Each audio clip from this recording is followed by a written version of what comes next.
Assalamualaikum warahmatullahi wabarakatuh. Alhamdulillah hamdan muwafiqan li ni'amihi mukafi'an li mazidih. Salatu wassalamu ala sayyidina Muhammadin wa alihi wa sahbihi wa junudihi amma ba'd. Ikhwan kiram hadirin jamaah salat subuh yang dimuliakan oleh Allah Subhanahu wa taala. Kita masuk pada pembahasan berikutnya, bayan nadril rani wal jaizi wa ghairi dzalik. Penjelasan tentang memandang orang yang diharamkan untuk kita nikahi dan penjelasan tentang memandang yang boleh dan selainnya. Ini pembahasan tentang memandang wanita, mana yang boleh dan mana yang tidak. Yahrumu 'ala rajuli walau syaikhan himman ta'ummudu nadri syai'in min badani ajnabiyatin hurratin aw amatin balaghat hadda tushtahar fihi walau syawha'a aw ajuzan wa aqsuhu khilafan lil hawi karrafi'i wa in nadra bi ghairi syahwatin aw ma'a amnil fitnati 'ala al mu'tamadi la fi nahwi mir'atin.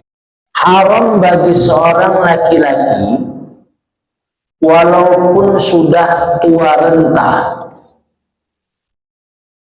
sengaja memandang sesuatu dari badan wanita ajnabi. Kalau mahram kan berarti haram dinikahi, ini berarti bukan mahram. Baik dia itu wanita merdeka atau hamba, dengan memandangnya pada batas-batas yang telah ditentukan, walaupun tanpa syahwat atau karena ada kelemahan atau sebaliknya. Ini berbeda dengan kitab Al-Hawi Imam Ar-Rafi'i. Berbeda kalau tanpa syahwat atau tidak menimbulkan fitnah menurut pendapat yang muktamad, dan ini berbeda kalau melihatnya di cermin. Jadi penjelasannya,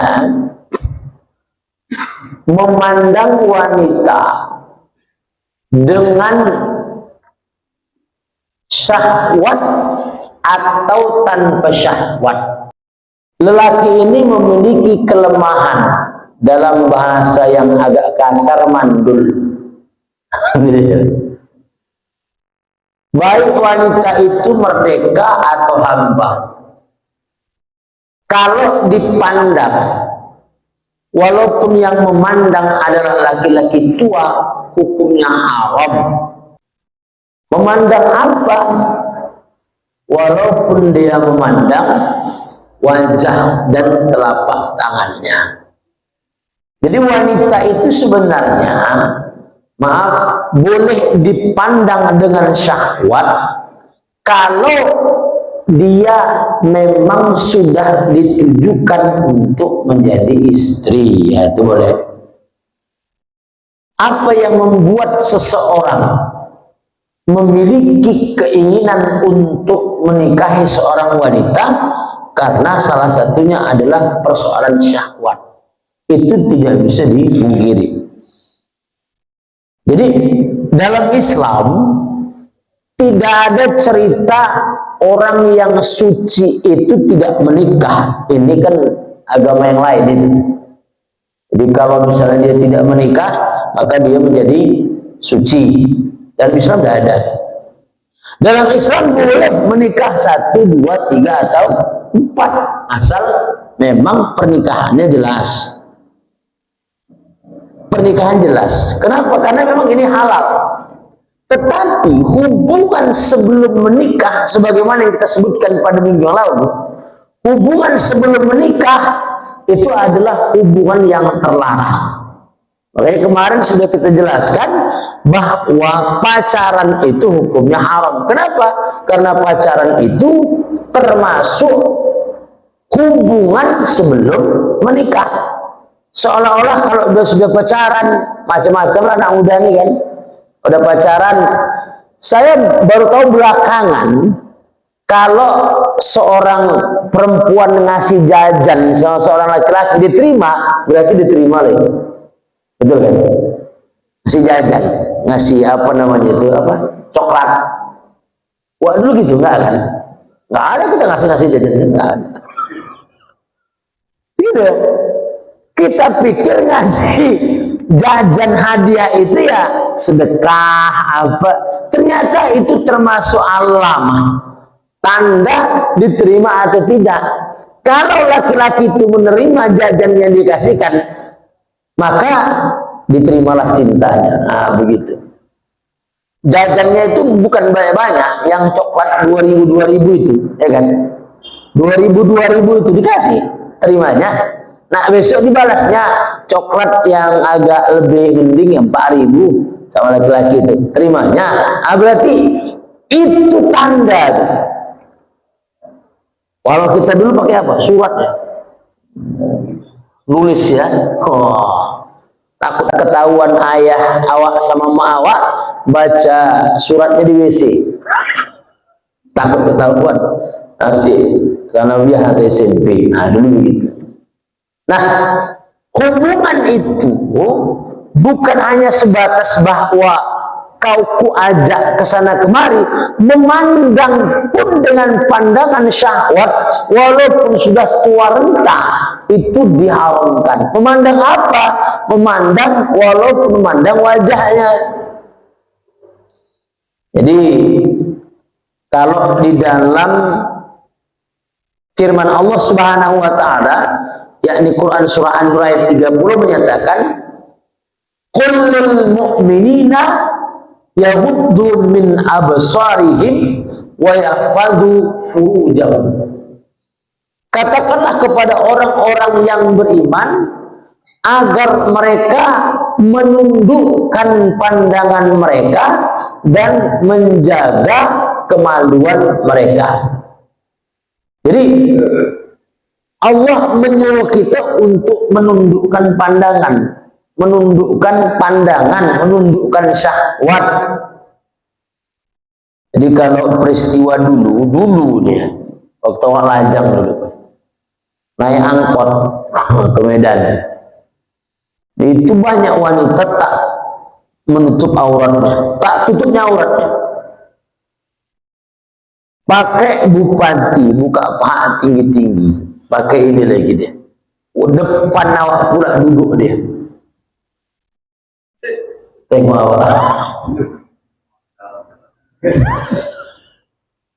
Astagfirullah. Astagfirullah. Teringat ayat ini, qul lil mu'minina yaghuddu min absarihim. Katakan kepada orang-orang beriman untuk menundukkan pandangan mereka. Awak tundukkan muka awak.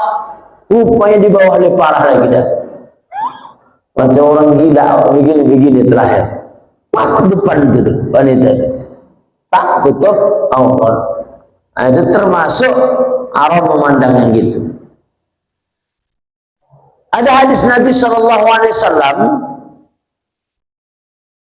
dinyatakan an-nadratu sahmun masmumun min sihami iblisil marjum. Pandangan kepada wanita itu adalah pandangan beracunnya iblis yang dilemparkan kepada seorang laki-laki. Nah, pandangan beracun. Lihat ini. Begitu lihat wanita, sting. Oh. Makanya tidak boleh berkumpul antara laki-laki dan wanita kecuali urusannya adalah taklim wa taklum. Urusannya belajar mengajar. Urusannya adalah jual beli, muamalah, atau hajat yang memang dibolehkan secara syar'i. Kalau tidak, tidak boleh. Belajar mengajar, boleh. Bertemu, kalau tidak boleh. Sehingga di dalam pesta-pesta kita, walimatul urus, di kitab manapun nanti di kalangan madhab Syafi'i, itu ada pemisahan. Jadi ada pemisahan. Sini laki-laki ya, sini perempuan. Marahlah ayah-ayah umat itu. Apa pula kami suami istri dipisah-pisahkan?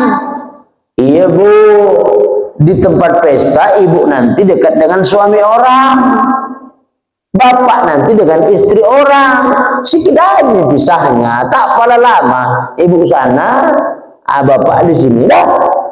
Memang begitu, memang begitulah Islam. Kalau sekarang kan sudah ala Prancis, besok ala Itali, besok ala Jerman, apa lagi. Ala Islam mana? Nah, nih kita buat pelan-pelan. Nih, ada pemisahan laki-laki dan perempuan. Kenapa? Karena dalam persoalan pesta itu bukan taklim wa taklum. Dalam pesta atau walimatul urus itu bukan termasuk muamalah. Dalam pesta atau walimatul urus itu bukan termasuk hajat yang memang dibolehkan oleh syar'i. Apa contoh hajat yang dibolehkan oleh syar'i? Contoh hajat yang dibolehkan oleh syar'i itu misalnya kebakaran. Itu dia. Tolong, kata seorang wanita. Bakar di atas sana. Oh tak boleh, haram. Aku gendong kau haram. Bisa, ini sudah darar. Kalau dia tidak ditolong, maka dia akan mengalami kematian. Maka dia harus ditolong. Tarik, dibopong, bawa lari. Nah, itu hajat yang dibolehkan secara syar'i, termasuk dalam ibadah haji. Ibadah haji contohnya begitu. Kalau tidak, sedangkan dalam taklim wa ta'lim juga harus dipisahkan walaupun tidak tam. Sini laki-laki, sini perempuan. Dalam sholat dipisahkan, walaupun boleh juga tidak tam, tidak sempurna. Sini laki-laki, sini perempuan, harus dipisahkan. Kenapa? Ini tadi. Pandangan kepada seorang wanita itu beracun. Makanya kalau misalnya ada seorang perempuan, misalnya diajak seorang laki-laki, sedangkan mereka belum menikah, siapa yang bertanggung jawab? Ayahnya. Ayahnya.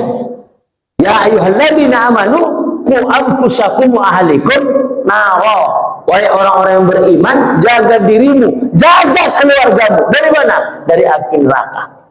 Itu api neraka itu. Kalau seorang perempuan diajak seorang wanita, mereka belum ada hubungan apa-apa, yang dimaksud belum ada hubungan menikah, mau diajak perempuan ini mau diajak. Assalamualaikum, waalaikumsalam. Siapa? Si Roy. Roy siapa? Roy Min. Bawa siapa? Mince, Minah Cebol. Bawa. Mau ayahnya ngasih. Masuk neraka nih ayahnya nih. Kenapa? Mengizinkan anak perempuannya diajak oleh seorang laki-laki dalam suatu hubungan yang haram. Hubungan haram itu. Kalau mau dia, ayahnya di situ. Assalamualaikum, waalaikumsalam, kata laki-laki. Apa, mau apa? Mau jemput anak bapak. Mau apa ya rupanya menjemput anak saya? Enggak ada pak, mau nonton film, ada malam Jumat 2 cerita pula. Dulu kan ada malam Jumat 2 cerita. Di bioskop dulu. 2 cerita pula. 2 cerita apa? Mau 3 cerita, mau 4 cerita tak boleh. Kalau mau kau sama anakku di sini. Kalau anakku sudah siap menikah, kau memang sudah siap menikah, lamar dia. Soleh enggak kau? Sholat apa enggak kau sholat 5 waktu? Sholat 5 waktu tidak? Kalau tak kau sholat 5 waktu, jangan harap kau bisa ambil anakku ini. Ngerti kau? Gimana kau jadi imam? Kena marah dia. Pergi dia, besok tak berani datang lagi dia. Ya, memang di situ ayahnya. Ini sengaja dibiarkan anak berdua-duaan lah di situ. Nah, makanya terjadilah. Jadi kalau dibiarkannya, jadi ayah tuh ya memang agak tegas sedikit. Assalamualaikum, waalaikumsalam. Ada Pak? Mau apa Pak? Mau ngajak anak Bapak? Jangan. Aku yang jaga anakku nih. Sempat ku ajak anakku, tapi sebentar Pak. Tak boleh. Datang maknya menyaut dari belakang. Udah tak apa-apa, kami dulu sama ayahmu lebih ngeri daripada itu, kata maknya pula. Jadi, tak boleh. Jangan biarkan anak kita berdua-duaan. Sebentar aja Pak, kemana? Itu pinggir pantai, banyak angin pula lagi tuh. Nanti masuk angin, baru tahu. Kasus kan gitu. Nah, disitulah pentingnya tidak ada hubungan apapun sebelum menikah. Yang kita sebut hari ini pacaran itu tidak boleh. Kenapa? Karena memang itu termasuk mendekatkan diri seorang laki-laki dengan perempuan dalam hubungan perzinahan. Ya, dalam Al-Quran, wala taqrabuz zina innahu kana fahishatan wa sa'a sabila. Jangan kau mendekati zina, bahasanya halus. Bukan wala taf'alu zina, jangan kau lakukan zina, wala taqrabuz zina, jangan kau dekati zina. Dekati apa? Tadi termasuk mafhumnya, mendekati itu adalah walaupun belum melakukan perbuatan zina, tapi sudah dibawa ke mana-mana. Jika ada seorang laki-laki, ada seorang perempuan, yang ketiganya adalah setan. Setan pula ngipas-ngipas. Tapi janganlah ditujukan sama ayahnya. Ayahnya duduk di situ. Boleh kau di sini, tapi aku di sini. Baik, laki-laki mengeluarkan ilmunya. Kalau ada satu laki-laki, satu perempuan, yang ketiga adalah setan, ayahnya pula disebut setan.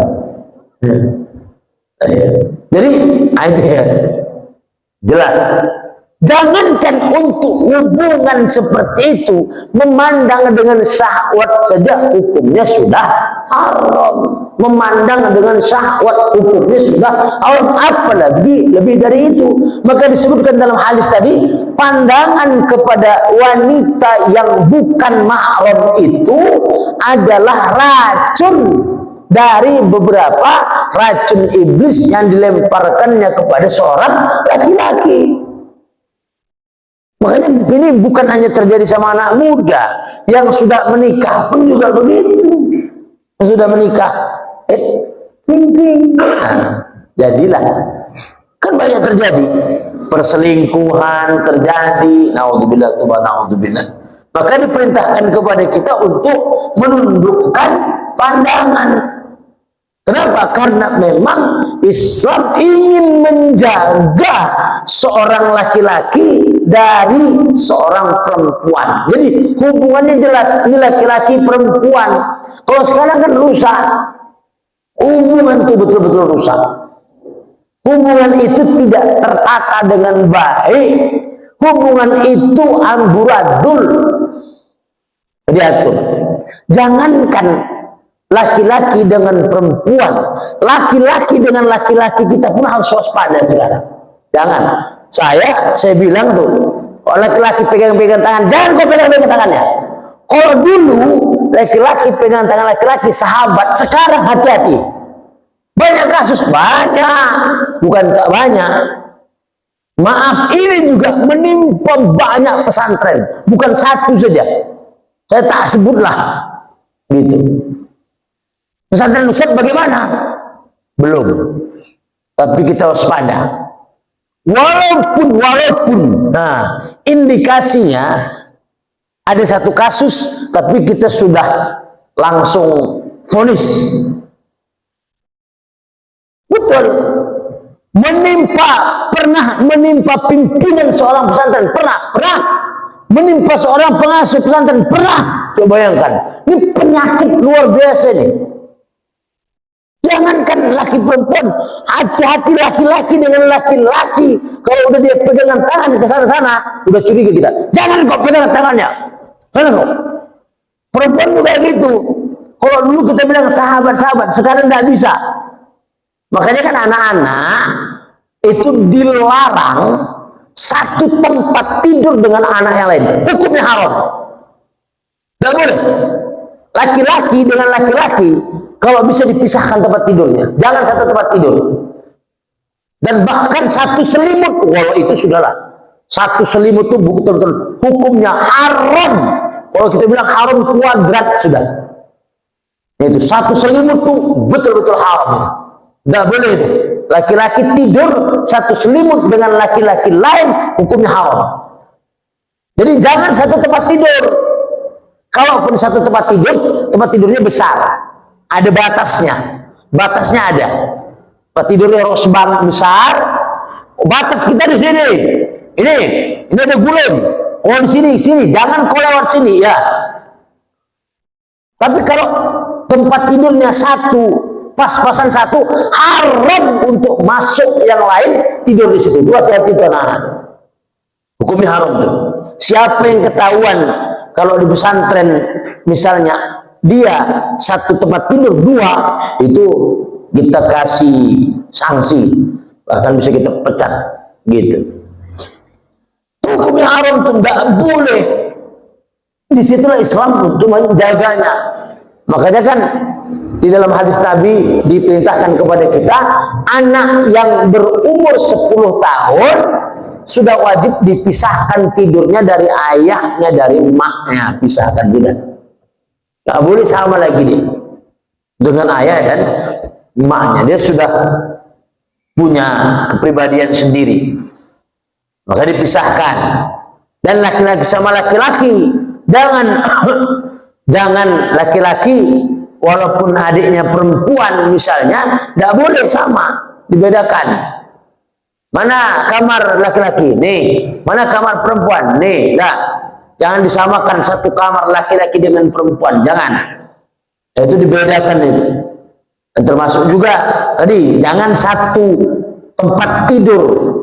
Jadi kalau tempat tidurnya cuma satu, jangan. Dan itu hukumnya haram.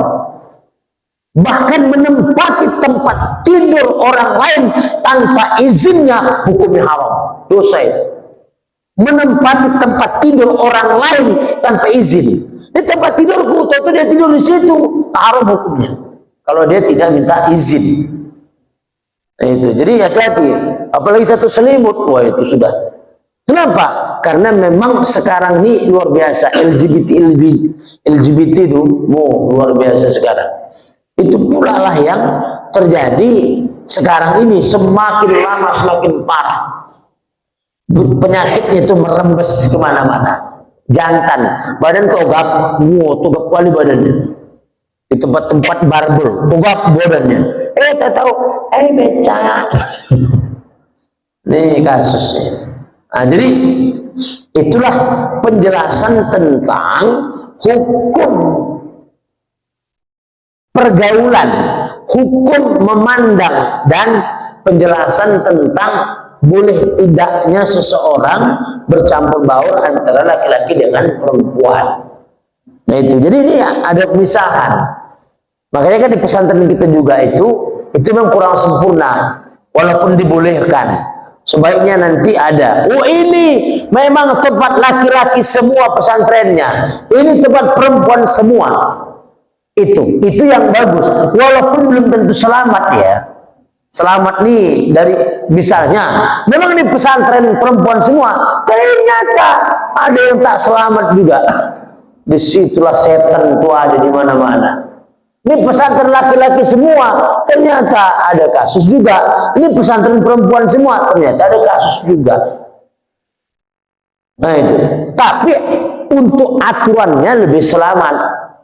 Antara laki-laki dan perempuan sudah dipisahkan laki-laki dengan perempuan, aturannya begitu. Nah, oleh karena itu maka diperintahkan bagi seorang wanita untuk menutup aurat, laki-laki untuk menutup aurat. Bahkan perempuan diwajibkan menutup aurat bukan hanya dari pandangan laki-laki, tapi dari pandangan wanita yang kafir dan fasik.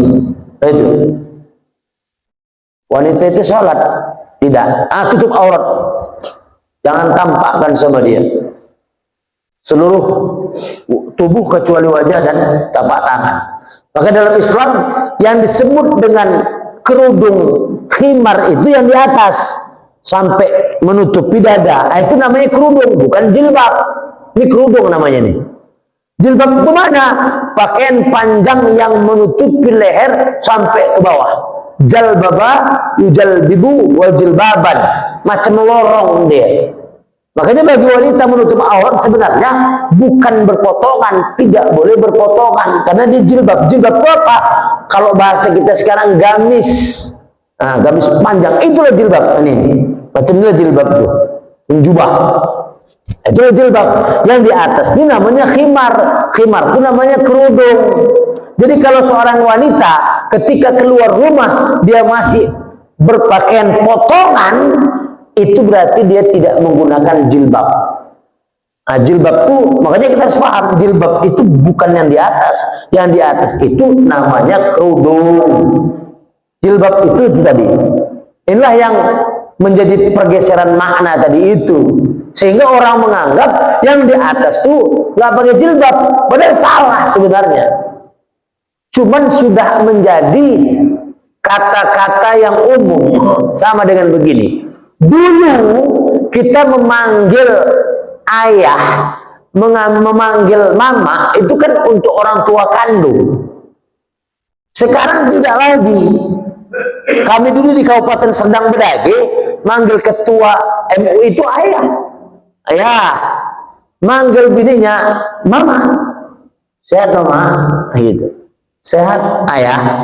Ini terjadi pergeseran makna itu kan tadi akhirnya.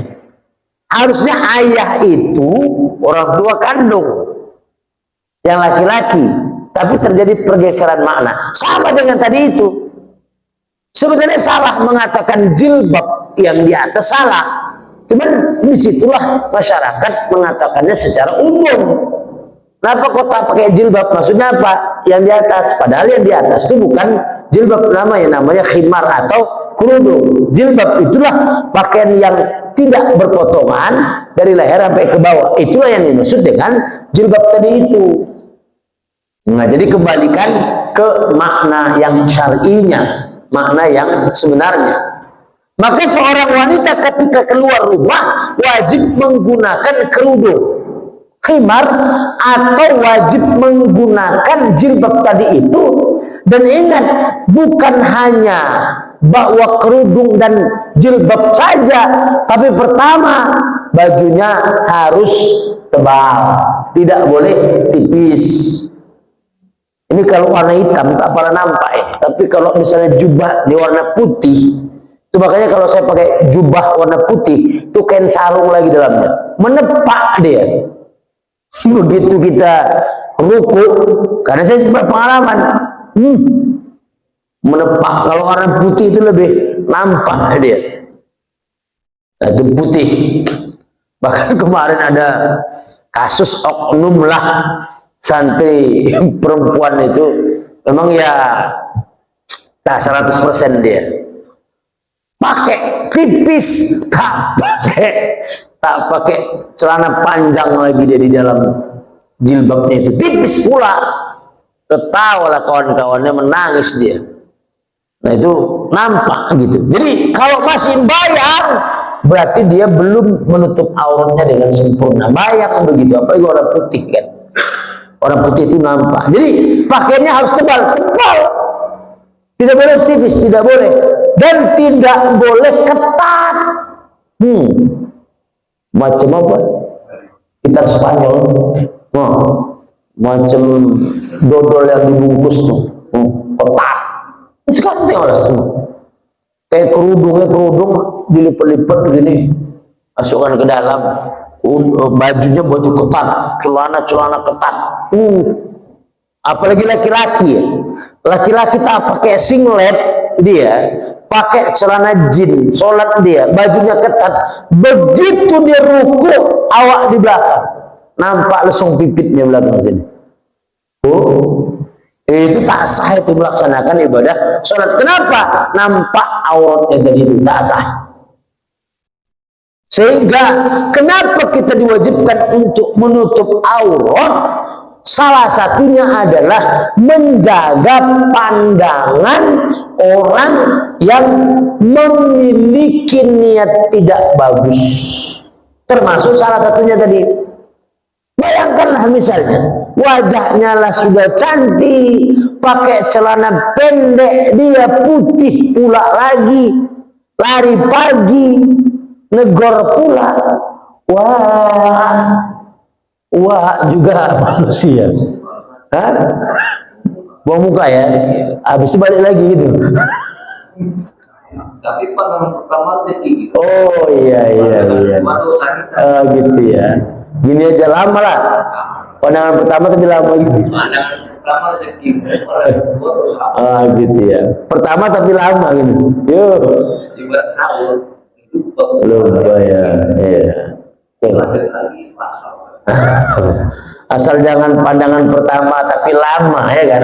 Nah itu dia. Pandangan pertama sebentar. Nah, wah, yo, kenapa awak mandangi aku? Pandangan pertama katanya boleh. Lama. Aku boleh. Nah, dari situ. Ya pastinya kalau perempuan yang bos bagus, perempuan yang baik-baik itu pasti dia menutup aurat. Kenapa? Pandangan. Laki-laki juga begitu. Mana aurat laki-laki antara pusat dengan lutut. Jadi kalau masih bercelana pendek itu tidak menutup aurat. Main bola ya terserahlah. Aturan main bola bercelana pendek. Ya kita sekarang mau aturan main bola atau aturan Allah. Kalau mau aturan main bola ya sana. Berarti kita mengabaikan aturan Allah. Atau aturan main bolanya kita ubah. Bukan main bolanya itu yang tak boleh, bercelana pendeknya itu yang tidak boleh. Sekarang mau aturan Allah, aturan main bola. Kalau memang kemudian aturan main bolanya boleh celana panjang, ya silakan. Atau ponggol lah paling tidak kan? Ada pakai stocking itu. Pakai stocking pun nampak dengkulnya. Kenapa? Ya itu kan ketat kali. Stocking itu kan ketat tuh. Coba dia pakai segini celana pendek, stocking segini. Ketat. Jadi kalau misalnya segini agak besar, kemudian di sini diikat. Kan ada celana yang model training yang diikat di bawah dengkul itu ada. Nah itu masih bisa itu. Tapi kalau misalnya celananya di atas dengkul, kemudian dia pakai stocking itu, saya belum bisa itu nutup aurat itu. Kenapa? Terlalu ketat bagi laki-laki. Ya, lepas. Nah, di situ yang tidak boleh. Jadi kalau bisa di atas mata kaki, saya punya itu celana di bawah dengkul, terus diikat itu ada pengikatnya itu ada tuh. Biar tak terangkat dia terbuka-buka sampai ke dengkul. Itu aja yang diharapkan. Diharapkan antara dengkul dengan lutut. Nah itu tidak boleh. Nah kalau misalnya wanita budak, itu sama dengan laki-laki auratnya antara pusat dengan lutut. Wanita budak. Cuma lagi bahwa wanita budak ini tidak boleh juga keluar di tempat-tempat umum dalam keadaan sebagaimana dia auratnya laki-laki tadi itu. Tidak boleh juga, kan maaf ya, sebentar perempuan dia wanita budak dia keluar cuma pakai celana pendek aja, gundal gandul sana itu kan kacau juga, menimbulkan fitnah dia. Makanya di sini tadi kalau memandang seorang wanita tidak menimbulkan fitnah atau memandang seorang wanita tanpa syahwat, apa maksud tanpa syahwat nih? Ada hubungan bisnis, ada hubungan mengajar, kan begitu. Ada muamalah, ada aktivitas ibadah haji. Kan tak mungkin ketika kita beribadah haji misalnya kita tengok perempuan tuh, Oh, ibadah haji lah. Jadi ibadah haji, kecuali di cermin. Coba tengok. Cermin ini sama dengan televisi. Kita nengok televisi, misalnya ada apa? Ada seorang presenter tidak pakai kerudung, tidak pakai jilbab. Kita boleh lihatnya? Boleh. Kenapa? Itu cermin. Televisi itu sama dengan cermin. Walaupun dengan syahwat, walaupun. Kalau di cermin. Kalau di televisi. Cantiknya lah kawan ni lah. TV tapi dosa enggak? Karena di TV. Tapi setelah itu dia melakukan perbuatan zina, nah itu di situ dari mulai memandangnya berarti menjadi wasilah ke jalan yang haram. Gara-gara nonton televisi kemarin ada perempuan yang cantik, dia melakukan zina, maka menonton televisinya itu menjadi wasilah ke jalan yang haram. Haram mulai dia menonton TV sampai dia melakukan perbuatan zina tadi itu. Nah ini beda ya, hukum memandang dari cermin atau hukum memandang langsung itu beda. Makanya kan hukum menonton televisi, walaupun misalnya di TV itu ada apa, tak pakai kerudung, tak pakai hijab, misalnya ada perempuan televisi yang bercelana pendek misalnya itu, nah itu hukumnya berbeda. Jadi saya menjelaskan tentang hukum menonton televisi dan hukum melihat langsung. Misalnya di televisi ada pertandingan bola voli antara Itali dengan Prancis misalnya, perempuan, ya, misalnya, atau apa tuh, tinju wanita, tinju bebas perempuan, tengoklah pakaiannya tuh. Boleh, itu disamakan dengan nonton, melihat melalui cermin. Nah itu boleh, ini di dalam kitab ini boleh. Nah, sama menonton di cermin. Jadi Iya. nonton di televisi itu maka porno. Ya, lihat dulu. Tapi di televisi dia. Iya, lihat dulu. Lihat dulu apanya? Pertama, efeknya itu berbeda. Kalau misalnya nih, dia belum pernah menikah, kacau itu nonton itu. Pasti kacau. Dan itu cukup berbahaya. Sangat berbahaya. Nah itu nanti, itu sudah menjadi wasilah dan hukumnya haram. Makanya saya bilang tadi, ini jadi wasilah tidak? Ternyata jadi wasilah. Hukumnya haram. Gimana? Sekarang jadi wasilah dia menuju jalan kemaksiatan atau tidak? Tapi kalau menurut saya kan lebih banyak maksiatnya daripada. Nah, makanya gitu tadi. Kalau sudah porno lebih banyak maksiatannya. Makanya kalau sudah jadi wasilah, hukumnya adalah haram. Nah itu dia. Ini kan berbeda kan. Tujuan kita menonton voli apa? Kan bukan, tujuannya bukan wanitanya sebenarnya. Tujuannya nyemesnya mantap, bulu tangkis. Yang kita tonton kan keahliannya. Takut. Soal kita kan bukan persoalan wanitanya. Mantap kali lah perempuan ini cantik. Bukan itu kan. Semesannya itu kan yang menjadi tujuan kita menonton, semesnya. Nggak penting kali pun kita kadang-kadang perempuan itu cantik atau tidak. Ketengok-tengok aja. Yang kita nonton kan, wah mantapnya cemesannya.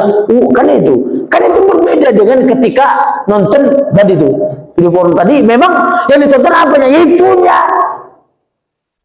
Ya kalau misalnya voli kan tidak, betinju kan tidak, betinju yang pukulannya ketepak, ketepuk. Ini kasihan benar nengoknya. Perempuan tuh gebugulat ya kan. Ada tinju bebas perempuan di TV kan. Wah, sampai benar waras ini perempuan tuh.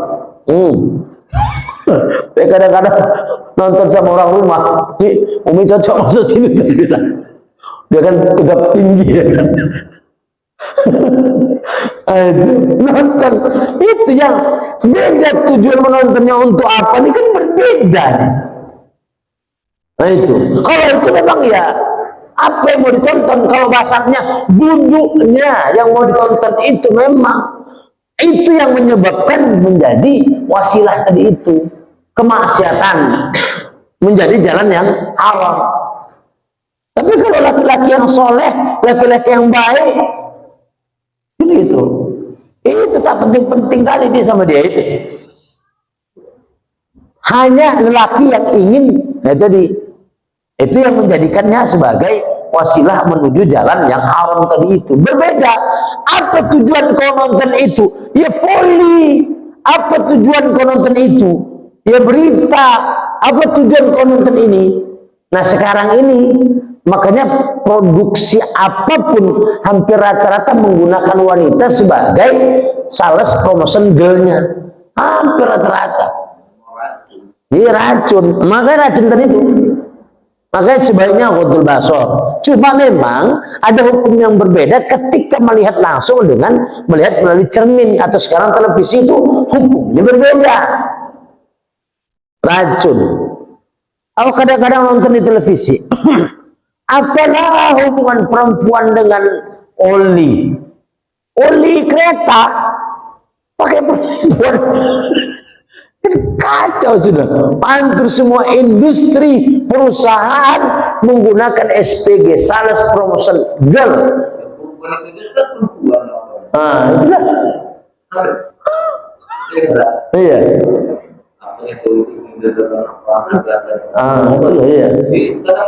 Iya. Awak tertarik pula lah ya kan, karena katanya begitu. Kalau perempuan yang ngasihkan ininya, awak, nah gitulah. Jadi memang disitulah harus dijaga marwah seorang wanita, marwah seorang laki-laki. Maka dalam Islam dipisah mana aturannya yang boleh bertemu antara pria wanita, mana aturan yang tidak boleh, mana aurat yang tidak boleh dilihat. Misalnya, bolehkah kita melihatnya menggunakan syahwat? Nah tadi itu tak boleh. Jadi haram, ghadul basar. Cuma dalam Islam memang makanya di sini nih kacaunya kita nih. Pelacuran sekarang itu di mana-mana itu ada. Hampir rata-rata. Kita tahu tempatnya. Tapi ya mau menikah lagi sulitnya minta ampun. Kalau kita mungkin kuranglah duit kita kan gitu kan.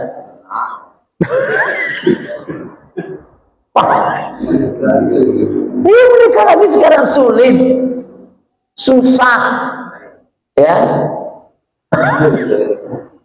susah. Tapi kalau berzina, tempatnya banyak. Ini, ya. Oh. Awak aja pun tahu tempatnya kan gitu, tahu aja, tahu di sini, harganya pun tahu sudah. Zinahan terbuka lebar, tapi pernikahan. Kalau ada seorang laki-laki dia punya duit banyak, dia beriman bertakwa kepada Allah, memang dia tak mau berzina dia, cuma dia akan menikah lagi.